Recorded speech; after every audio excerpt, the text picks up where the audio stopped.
Babu tarkil istihabi, bab meninggalkan membawa.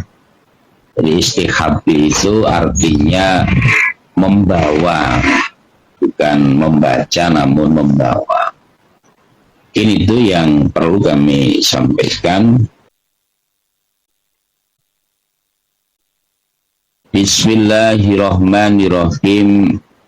Babut takholli, babnya mencari tempat yang sepi, indal qada'il hajati, ketika akan mendatangi hajat. Di babnya mencari tempat yang sepi ketika ingin buang hajat. Apakah buang hajat BAB maupun BAK? Ya kalau zaman sekarang ya ada tempat yang khusus namanya toilet atau WC. Kalau zaman dulu kan, atau ya mungkin kalau kita pas lagi di tengah hutan, atau mungkin kita lagi main bola di tanah lapang, itu kan kadang-kadang nggak ada WC kampung. Maka ketika kita ingin buang hajat ya nyari tempat yang sepi. Hadatsana Musaddadun ibni Musarhadin hadatsana Isa ibni Yunus akhbarona Ismail ibni Abdul Maliki an Abi Zubair an Jabir ibni Abdillah radhiyallahu anhu.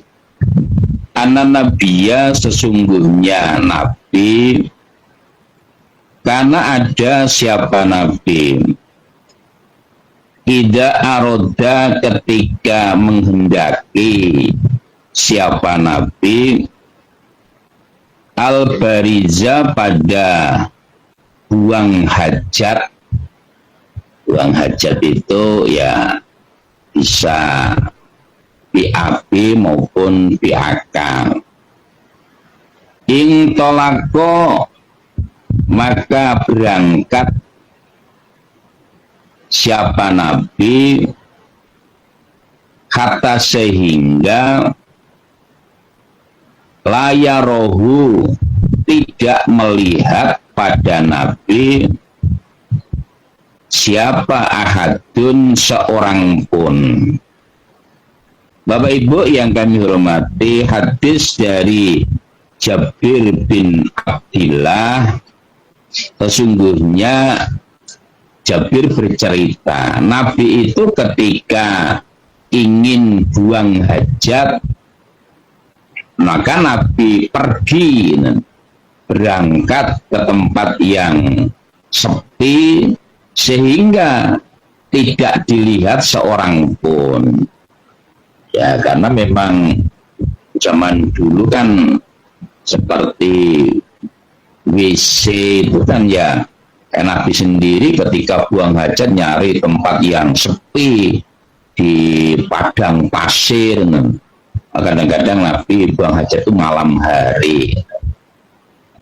Ini juga begitu, ketika Nabi itu buang hajat, apakah kencing ataukah berak, maka nyari tempat yang sepi yang tidak terlihat oleh orang lain.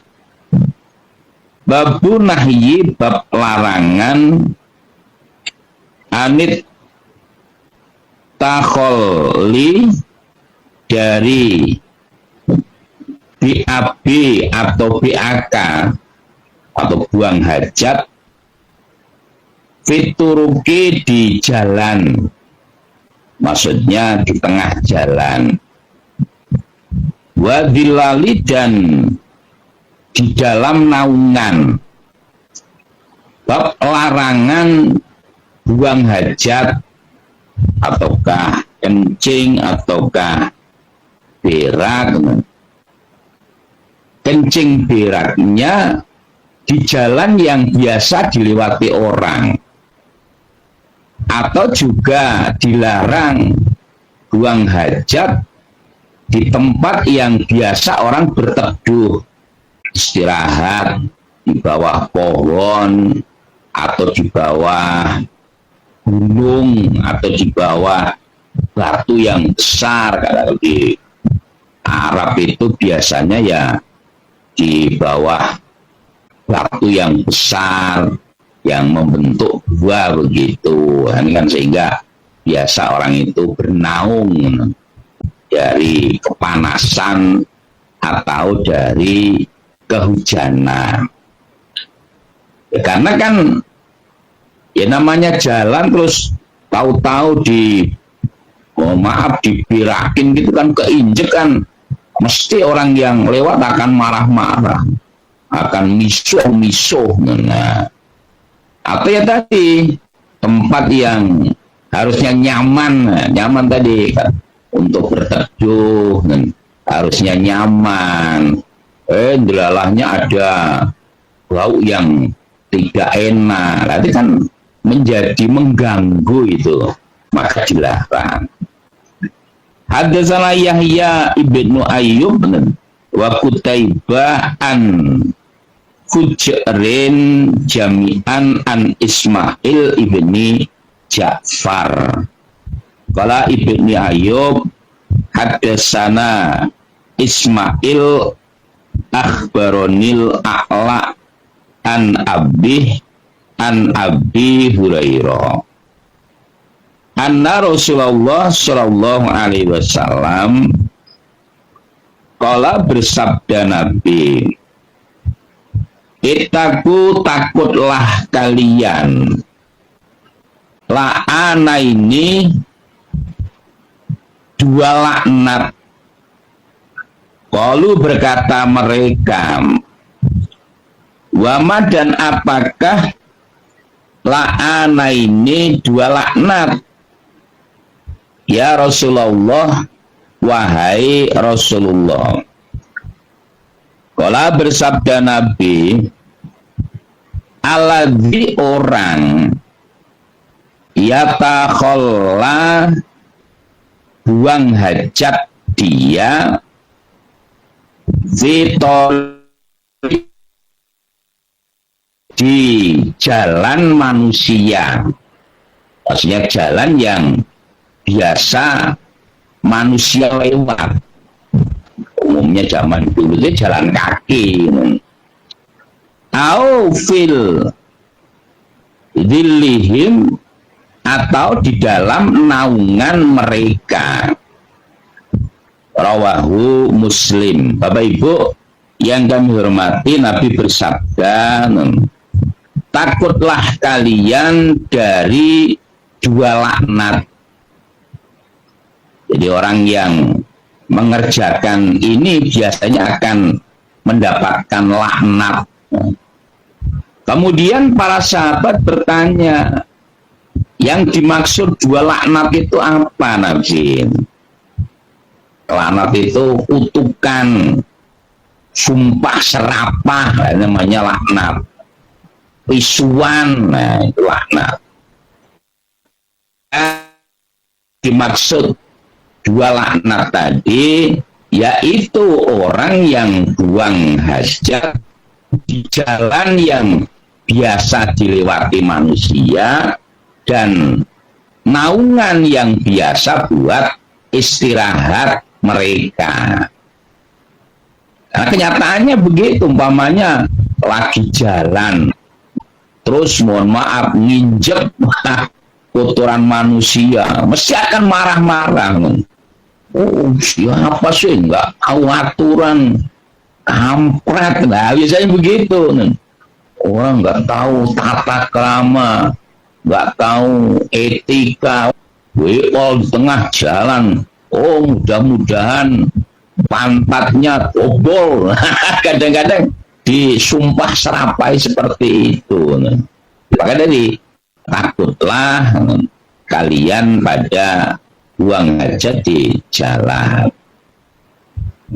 Memang kadang-kadang dulu, zaman nakal-nakal orang-orang dulu itu malah kadang-kadang bikin jebakan begitu. Kalau ada orang yang nginjek itu, wah, ketawa temennya. Atau yang keduanya, buang hajat di tempat naungan yang biasa orang kongkoi ya.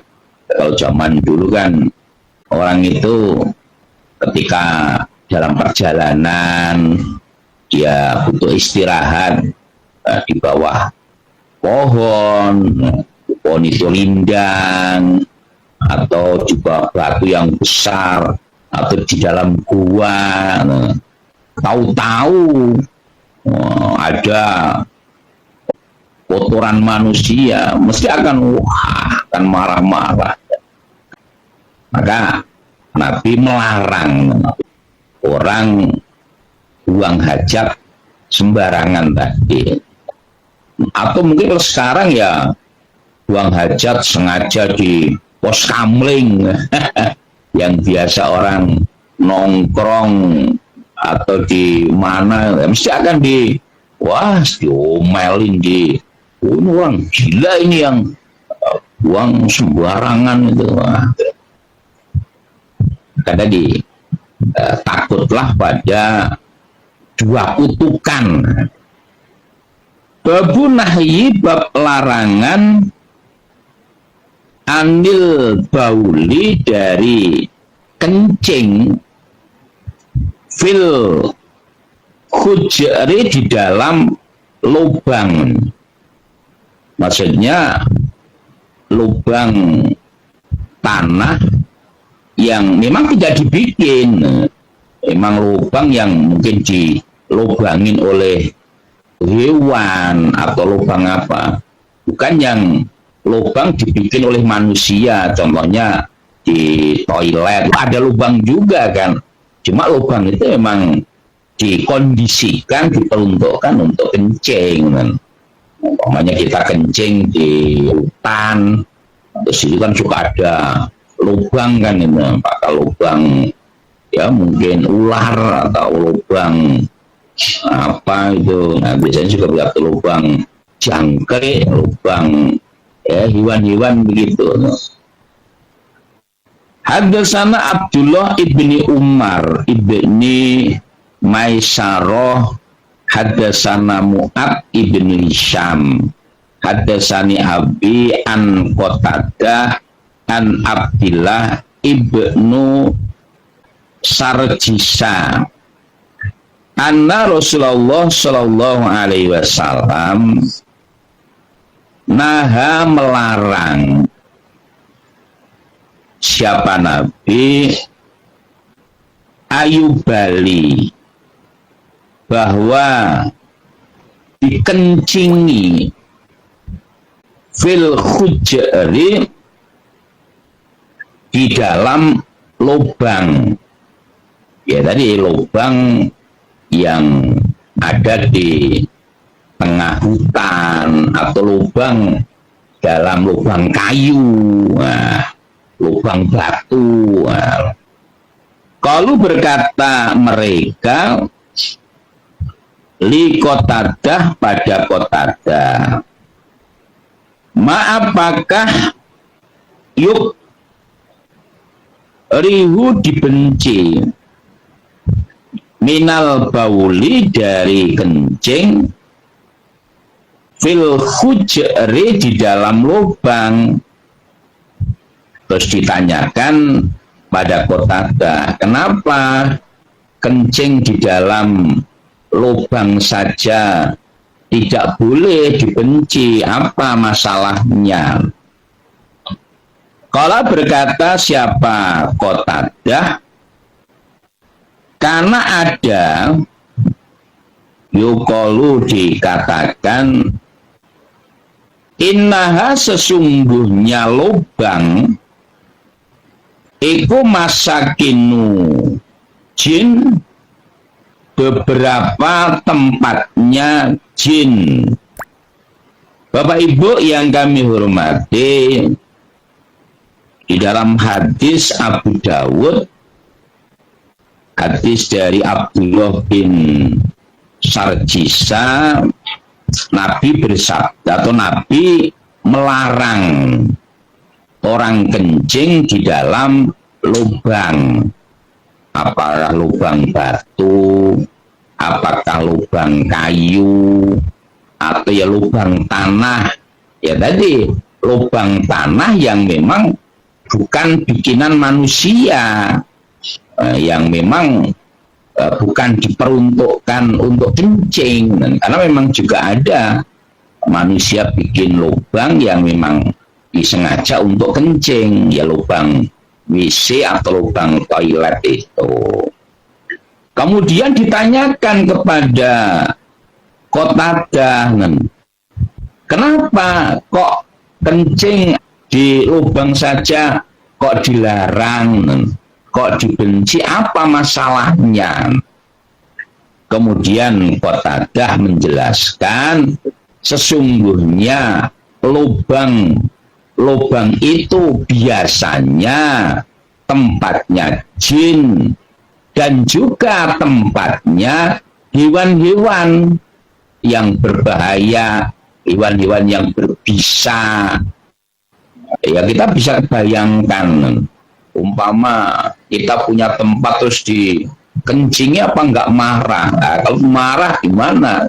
Jin marah, dibikin nggak bisa kencing lagi. Nah, atau ya lubang-lubang itu tempatnya hewan-hewan. Biasanya hewan itu ya bertempat di dalam lubang-lubang yang dia bikin itu. Kalau lubangnya besar biasanya ular, dia biasanya bikin lubang seperti itu. Atau ya kalau lubangnya kecil bisa lubang jangkrik. Kalau kemudian jangkrik terus dikencingin, kasihan. Maka Nabi melarang.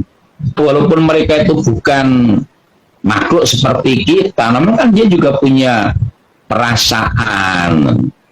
Karena dalam hadis itu juga dijelaskan, barang siapa yang sayang kepada makhluk di dunia ini, maka yang di langit akan sayang. Hewan, nyayangi tumbuhan, nah, termasuk sayang pada hewan itu enggak kencing di lubang-lubang hewan tadi. Ya, mungkin situ kan ada jangkrik, kencing terus jangkriknya punya anak, punya istri, atau yang nyari makanan siapa? Kan bisa bayangkan seperti itu. Kita lanjutkan satu lagi. Babul jawazil bauli, bab bolehnya kencing fil inai di dalam wadah, lil hajati karena hajat. Babnya bolehnya kencing di dalam wadah ya karena sesuatu, seperti pakai ispot atau pakai kaleng atau apa gitu. Hadatsana Muhammad ibnu Isa, hadatsana Hajjat an ibni Juraijin an Hukaimah binti Umayyah binti Ruqaikoh an umiha dari ibunya. Kalau berkata siapa Umi, karena ada lin nabiyyi bagi Nabi sallallahu alaihi wasallam kodakun wadah min idani dari kayu yang dilubangi. Kalau sekarang ya mungkin kaleng atau mungkin plastik begitu. Tahta saririhi, di bawah tempat tidurnya Nabi. Ya bulu kencing siapa Nabi fihi di dalam wadah bilaili di waktu malam. Bapak Ibu yang kami hormati, di dalam hadis Abu Dawud, uminya Ukaimih itu bercerita Nabi itu mempunyai wadah yang terbuat dari kayu yang diletakkan di bawah tempat tidurnya, dan Nabi menggunakan ketika kencing malam hari. Ya, karena zaman dulu Nabi itu kalau kencing pergi jauh, bahkan melewati tanah bake, tanah yang kosong begitu, sehingga ya kadang-kadang ada yang nganter seiring dengan usia semakin tua. Nabi membuat tempat kencing dari kayu, kalau malam hari kencingnya cukup dengan wadah itu. Kalau sekarang kan memang kamar mandi sudah ada di rumah-rumah sehingga ya mudah, namun juga dimungkinkan karena faktor usia yang tidak memungkinkan dia turun dari tempat tidur, atau juga mungkin karena faktor sakit, mau ke kamar mandi malah bahaya, sehingga apa ya, disediakan spot sehingga kencing di situ. Nah, atau di rumah sakit juga begitu kan, karena mungkin ada alat-alat kesehatan yang nggak bisa dibawa ke kamar mandi, maka biasanya disediakan spot untuk kencing. Bagi yang sepuh-sepuh bisa disiapkan spot kencing di situ, ya, sehingga kalau lebih tidak berbahaya. Ya, kadang-kadang kan mau kencing nggak bisa, akhirnya malah ngompol lah, kan lebih parah lagi itu. Waduh, lebih seblek gitu, ngompol nyerang tua itu kadang-kadang lebih pesing. Kalau dengan spot itu kan lebih mending lah.